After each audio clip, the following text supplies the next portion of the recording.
4-way, 4 pillars match for the AEW World Championship in the main event, asterisk?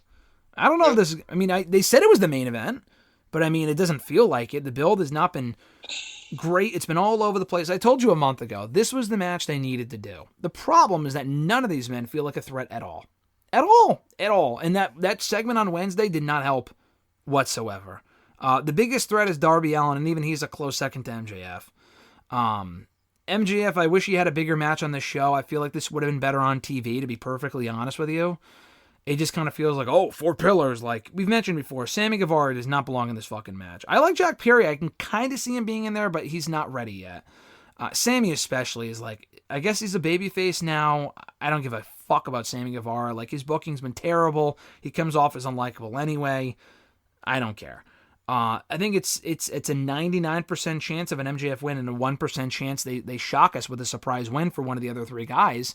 I don't even see what point that would serve aside from just shocking people for the sake of shocking people. I feel like MJF has to win, and he will win. Would you agree?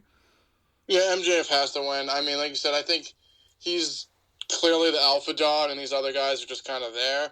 I like Darby, but even he doesn't feel ready. Sammy was a bump guy 2 weeks ago, and I think Jungle Boy's not ready either. So I think it's MJF, LOL. And then from there on, I honestly don't even know what you do with MJF next.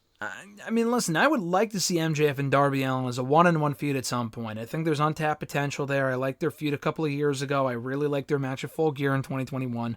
I feel like that could be an interesting dynamic one-on-one, and that could have been the match here, but they had to throw in Perry and Guevara because, 4 pillars, like, okay, cool. It's not the same thing as the 4 horsewomen, like that could main event any pay-per-view. These are not 4 main eventers right now. Maybe they could be, not right now. I think MJF wins, though. There are a few challengers on the horizon, though. Adam Cole. You've got a babyface Adam Cole. You have Eddie Kingston much farther down the road, but he's so far removed from AEW right now, that's probably not going to happen. You could do Omega and MJF for the first time ever. Adam Page and MJF is also a possibility as well. Is there anyone that really stands out to you as being, all right, this is someone I want to see? Wardlow, too, you can go back to that. If he's not TNT champion, I think. Or maybe he has TNT champion, but probably not. Is there anyone that stands out to you as being, okay, this is someone I would like to see face MJF for the championship next, or not really?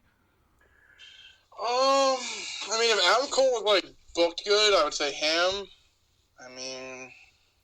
Wardlow makes a lot of sense, but I don't think he's losing the belt right now. No one really, right now, really pops up. I said Adam Cole would probably be the name, but I just don't think he's going to win, should he win. That's a good question. Say Miro? I don't know. Andrade Alidolo? Yeah, right. I would probably just say Darby. Him and Darby with an actual one-on-one feud I think would be nice. Cole, Wardlow eventually, but that's kind of who comes off the mind right now. Curveball. What if they do MJF in Chicago in Collision against CM Punk rematch for the title? Sure. I'm just saying Punk never got his rematch. I'm not saying Punk should win, but I'm just saying it's an option, right? I wouldn't do that, but I'm just saying. Yeah, that's fine.